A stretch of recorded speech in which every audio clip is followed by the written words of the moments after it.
നമുക്കിനേ ഒരു ചായ തിളപ്പിക്കുന്ന വേഗത്തില് ഒരു ഡ്രിങ്ക് അങ്ങ് തയ്യാറാക്കി നോക്കിയാലോ? എന്നാലേ വായോ എങ്ങനെയാണ് ചെയ്തെടുക്കുന്നതെന്ന് നോക്കാം. ഞാനിവിടെ ഒരു 3 ടേബിൾ സ്പൂണ് ഗോതമ്പ് പൊടി എടുത്തിട്ടുണ്ട്. ഇതിലേക്ക് അരക്കപ്പ് വെള്ളം ചേർത്തിട്ട് ഒന്ന് നമ്മളതൊന്ന് മിക്സ് ചെയ്ത് വെക്കാം കേട്ടോ, കട്ടയൊന്നും ഇല്ലാണ്ട്.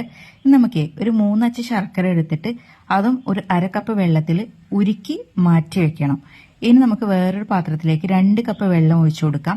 നേരത്തെ നമ്മൾ കലക്കി റെഡിയാക്കി വെച്ചിട്ടുണ്ടായിരുന്ന ആ ഒരു ഗോതമ്പ് പൊടിയുടെ മിക്സ് ഉണ്ടല്ലോ, അത് നമ്മൾ ഇതിലേക്ക് ചെറിയ ചൂടാകുന്ന സമയത്ത് അങ്ങ് ഒഴിച്ചു കൊടുക്കാം. ഇനി ഇതേ കൈയെടുക്കാതെ ഇളക്കാൻ പ്രത്യേകം ശ്രദ്ധിക്കണം. ഇത് തിള വരുന്ന സമയത്താണ് നമ്മൾ ഇതിലേക്ക് നേരത്തെ റെഡിയാക്കി വെച്ചിട്ടുണ്ടായിരുന്ന ശർക്കര പാനി ഒഴിച്ചു കൊടുക്കുന്നത് കേട്ടോ. ഇനി നമ്മളിത് ഈ ശർക്കര പാനിയും ഇതും കൂടെ ഇട്ടിട്ട് നന്നായിട്ടൊന്ന് മിക്സ് ചെയ്തെടുക്കുക. ഈ പൊടിയുടെ ആ ഒരു പച്ചരുചി മാറുന്ന വരെയാണ് ഇതിന്റെ കണക്ക്. ഇതിന്റെ ഇടയ്ക്ക് നമുക്ക് ഉപ്പും ഏലക്കാപ്പൊടിയും കൂടെ ചേർത്ത് കൊടുക്കണം. ഈ പൊടിയുടെ രുചിയൊക്കെ കംപ്ലീറ്റ് മാറുന്ന സമയത്താണ് നമ്മൾ ഇതിലേക്ക് ചിരവിയ തേങ്ങ കൂടെ ചേർത്ത് കൊടുക്കുന്നത്. അരക്കപ്പാണ് ചേർത്തത്. ഇതിൽ കുറക്കുന്നെങ്കിൽ നിങ്ങൾക്ക് കുറക്കാട്ടോ. പിന്നെ ശ്രദ്ധിക്കേണ്ടത് മീഡിയം ടു ലോ ഫ്ലെയിമിൽ ഇട്ടിട്ടാണ് നമ്മളിത് റെഡിയാക്കി എടുക്കേണ്ടത്. വളരെ ഈസി അല്ലേ? ഒന്ന് ചെയ്ത് നോക്കിയോളൂ കേട്ടോ, എല്ലാവർക്കും ഇഷ്ടപ്പെടും.